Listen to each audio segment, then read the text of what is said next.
Hello guys, आप सभी का स्वागत है मेरे इस यूट्यूब चैनल पर जिसका नाम है मिस्टर मैक। और आप जो देख रहे हैं वो है BCOC 135 कंपनी लॉ। तो जो बच्चे इग्नू से बीकॉम ग्रेजुएट हो रहे हैं तो उनको पता होगा कि उनका एक सब्जेक्ट है जो कि कंपनी लॉ से रिलेटेड है और उनका जो सब्जेक्ट कोड है वो है BCOC 135, जिसमें आज जो मैं शुरू करूँगा ब्लॉक सेकंड है, यानी आपके पास जो सेकंड बुक होगी कंपनी लॉ की उससे हम करेंगे। और इससे पहले ब्लॉक वन की ऑलरेडी मैंने वीडियो बना रखी है, आप प्लेलिस्ट में जाके चेक कर सकते हैं, मैं लिंक डिस्क्रिप्शन में डाल दूँगा और ऊपर साइड में जो है आपके राइट साइड में आइकन में आ रहा होगा, तो आपको इतनी हेल्प तो हो जाएगी। तो जैसा कि आप देख रहे हैं कि आपके ब्लॉक सेकंड में यूनिट 6, 7 और 8 ये 3 चैप्टर हैं आपके, और ये तीनों चैप्टर एक मोस्ट इम्पॉर्टेंट चैप्टर हैं और इनमें से कहीं ना कहीं आपके एग्ज़ाम में देखने को मिलेगा। तो मैं वन बाय वन एक एक चैप्टर को जो है एक्सप्लेन करूँगा। आज मैं यूनिट 6 के बारे में पढ़ूँगा, फिर उसके बाद हम नेक्स्ट जो है यूनिट 7 के बारे में, फिर उसके बाद यूनिट 8 के बारे में, वन बाय वन हम चीज़ों को पढ़ेंगे। तो आज का जो हमारा टॉपिक रहेगा वो रहेगा आपका मेमोरेंडम ऑफ एसोसिएशन, जिसे हम शॉर्ट में MOA बोलते हैं। ठीक है, तो इनमें क्या टॉपिक हमें पढ़ना चाहिए और क्या टॉपिक इसमें इम्पॉर्टेंट है इसके बारे में हम यहाँ पर पढ़ लेते हैं। तो सबसे पहले अगर हम बात करें मीनिंग ऑफ मेमोरेंडम, या हम देखें कि मेमोरेंडम ऑफ एसोसिएशन के रिगार्डिंग ये रहा। ठीक है, अगर मेरे से पूछो कि मेमोरेंडम ऑफ एसोसिएशन है क्या, तो मैं आपको अगर यही कहूँगा कि एक तरीके का एक ऐसा एसोसिएशन होता है जो कि नई कंपनी को रजिस्टर्ड किया जाता है। ठीक है, और यहाँ भी लिखा हुआ है शॉर्ट में, अगर आप देखोगे मैं इसको हाईलाइट कर देता हूँ ताकि आप इसको पढ़ो। तो ये शॉर्ट में अगर आप पढ़ेंगे तो इसमें मेंशन है कि memorandum of association is the constitute of company, यानी मेमोरेंडम ऑफ एसोसिएशन जो है वो कंपनी को बनाता है and it is the Edifice on which the structure of the company stand, जिसके बिहाफ पे जो है आपके पूरी कंपनी खड़ी है। तो कहने का मतलब मेमोरेंडम ऑफ एसोसिएशन जो है, यहाँ पर भी आप पढ़ सकते हैं, यहाँ से आप पढ़ेंगे तो और इजी है, आप वहाँ से आपने चीज़ों को क्लियर कर लिया है। आप ये भी पढ़ सकते हैं कि memorandum of association is a document on the basis of which the company is form. ठीक है, ये कहने का मतलब कि मेमोरेंडम ऑफ एसोसिएशन ये जो है एक तरीके का डॉक्यूमेंट प्रोसीजर है। जब भी कोई नई कंपनी फॉर्म होगी तो उनके जो भी डॉक्यूमेंट के जो प्रोसीजर होंगे, किन किन डॉक्यूमेंट को लेना चाहिए, क्या चीज़ें, वो सारी चीज़ें इसके अंदर प्रोवाइड कराई जाती है। ठीक है, अब फॉर्म ऑफ मेमोरेंडम, अब इसकी रिगार्डिंग ये है आपका, अगर मैं क्या कह रहा हूँ आपको कि चीज़ें आपने यहीं से क्लियर करना है कि it is the describe the clauses of document should be not allowed to change frequently. ये सारी चीज़ें को पढ़ने की ज़रूरत नहीं है आपने को मैं बस वो छोटे छोटे टॉपिक जहाँ से मैं निकाल रहा हूँ उस चीज़ को आपने पढ़ना है। ठीक है, चलिए, तो और इसमें हम क्या पढ़ सकते हैं कि memorandum of association is the charter of the company but is not the unalterable and the different clauses of the document may be alter this. अब कोई भी कंपनी मेमोरेंडम में रजिस्टर्ड होती है तो वो अलग अलग टेबल वाइज है। तो यहाँ पर कुछ टेबल मेंशन है, जिसमें टेबल ए है, जिसमें कह रहा है कि टेबल ए में जितनी भी कंपनी लिमिटेड होंगी बाय शेयर वाली वो टेबल ए में आएंगी। उसके बाद आ जाता है टेबल बी, इसमें company limited by guarantee not having share capital. ठीक है, ये गारंटी के थ्रू है, इसमें शेयर कैपिटल इंक्लूड नहीं होता। तो टेबल सी में वो कंपनी को रखा गया है जिसके पास गारंटी के साथ साथ शेयर कैपिटल भी इंक्लूड हो। और टेबल डी में जो है unlimited company and not having share capital.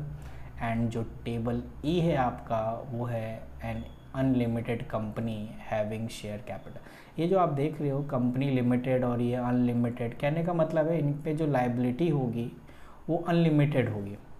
ठीक है, इनको घर से पैसा लगा सकते हैं अगर जिनमें अनलिमिटेड लायबिलिटी, और जिनकी जो लिमिटेड लायबिलिटी है वो उतना ही पे करेंगे जितना एज अ कंपनी के पॉइंट ऑफ व्यू से पे किया जाएगा, ठीक है, जितना कंपनी के पास एसेट्स होती है। ये होता है एज अ लिमिटेड और अनलिमिटेड के बारे में, ठीक है। उसके बाद कंटेंट क्या होते हैं, तो मैं जो आपको बता रहा हूँ ना, आप जैसे अगर आप कोई पूछे अगर आपसे एग्ज़ाम में कि what is the memorandum of association, तो आप मेमोरेंडम ऑफ एसोसिएशन के बारे में ऊपर जो मीनिंग लिखी है वो आपने लिखना है, ठीक है। मीनिंग के रिगार्डिंग के फॉर्म ऑफ मेमोरेंडम मीनिंग लिखना है, जिसमें टेबल है, table B, table C, table D and table E वगैरह मेंशन होंगे। उसके बाद आपका जो है कंटेंट ऑफ मेमोरेंडम, जिसमें हम ये देखेंगे कि इनमें कौन कौन से कंटेंट को शामिल किया जाता है, ठीक है, इस मेमोरेंडम ऑफ एसोसिएशन में। एक मिनट, मैं अभी आपको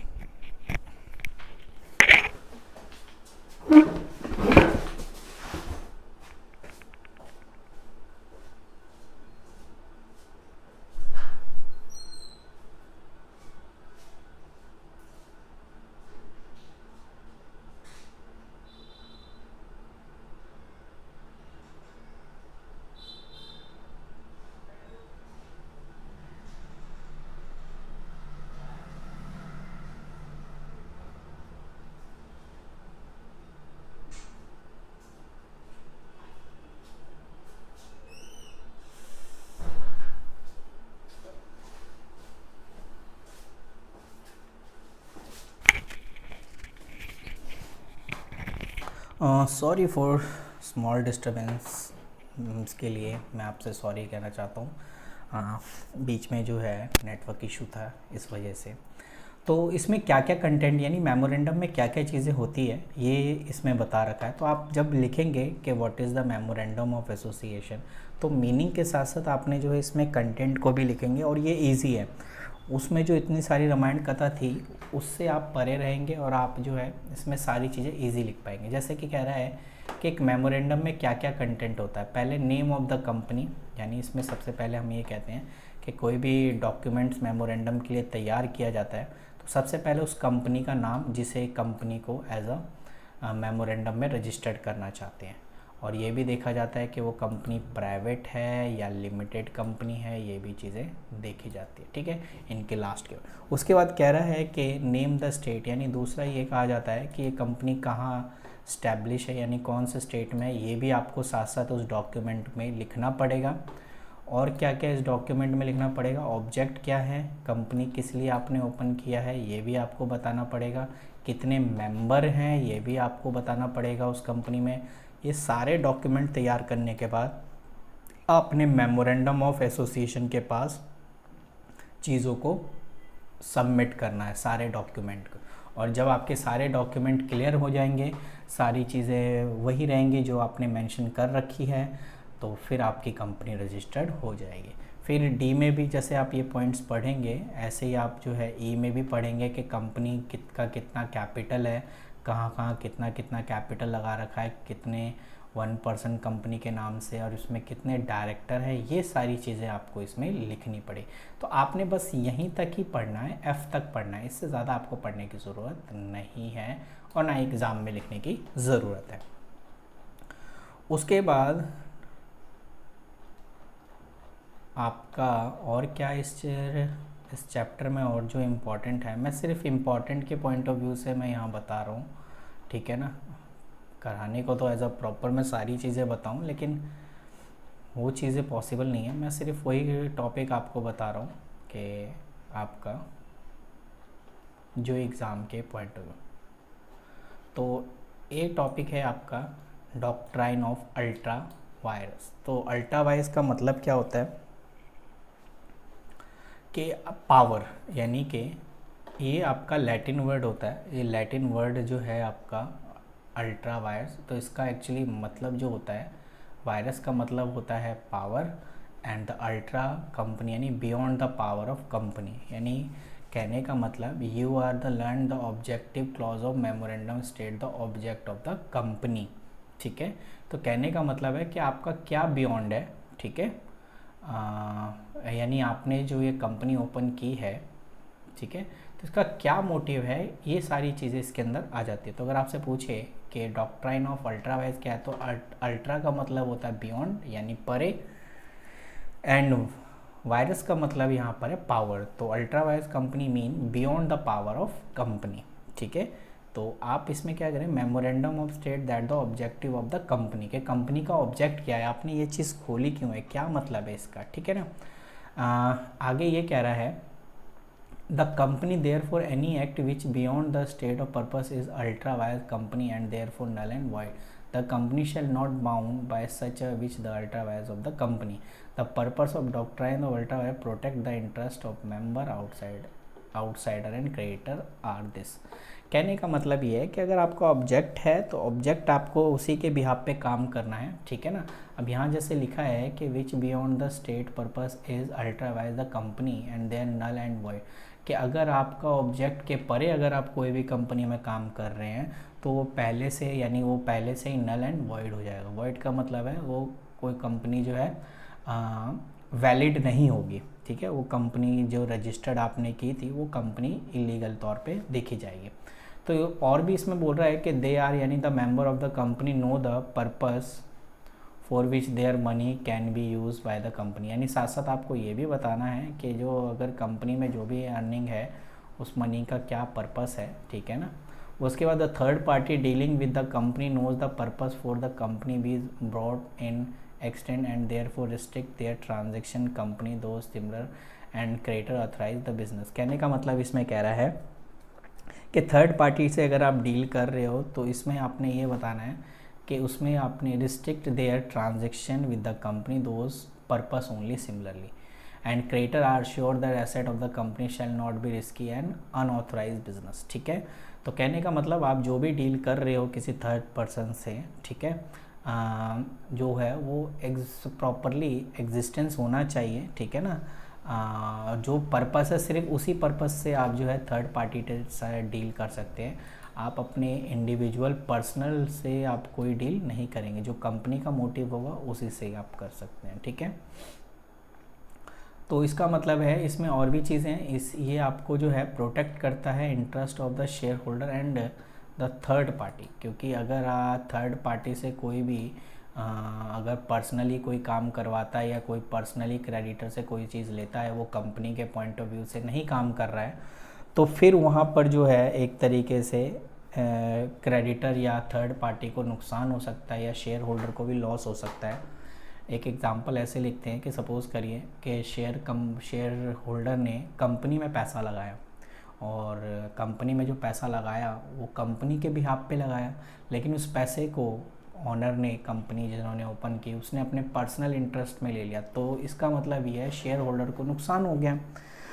अब उस नुकसान से प्रोटेक्ट करने के लिए ही जो है ये अल्ट्रा वायरस जो है बनाया जाता है। अब इसमें कुछ 3 कैटेगरी के रिगार्डिंग केसेस हैं। एक है ultra vires he company act and ultra vires memorandum of association, ultra vires of article of association, ठीक है। ये 3 टाइप में इसमें वैलिड है।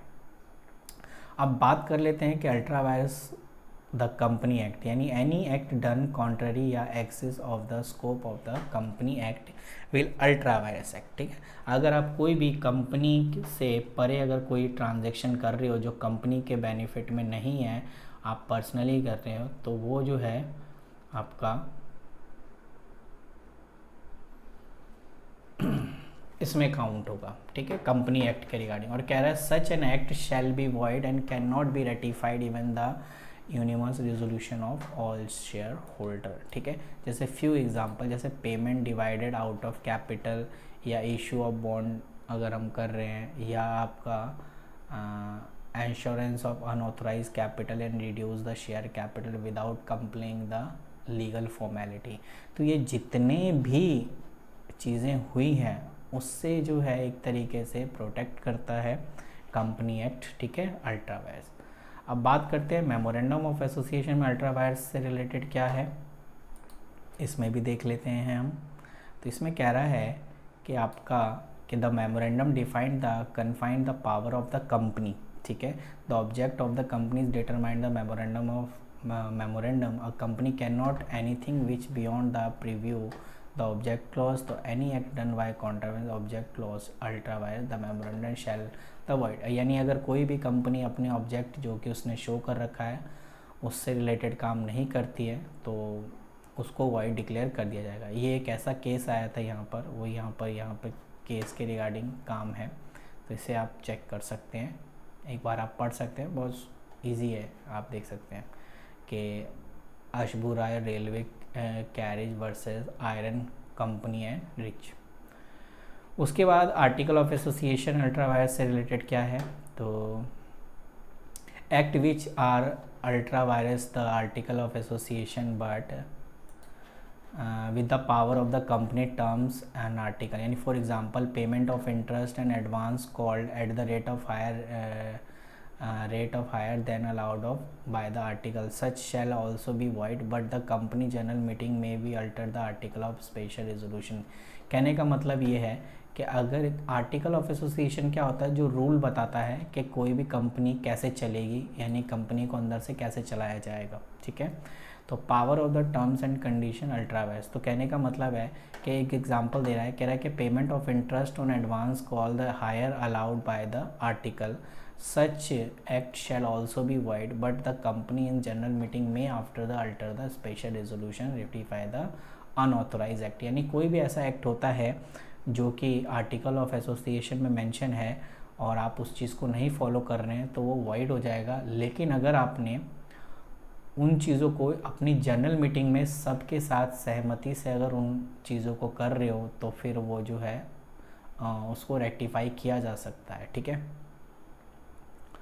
उसके बाद ये टॉपिक आपका था और मेरे ख्याल से इसमें और कुछ इम्पोर्टेंट नहीं है, ठीक है।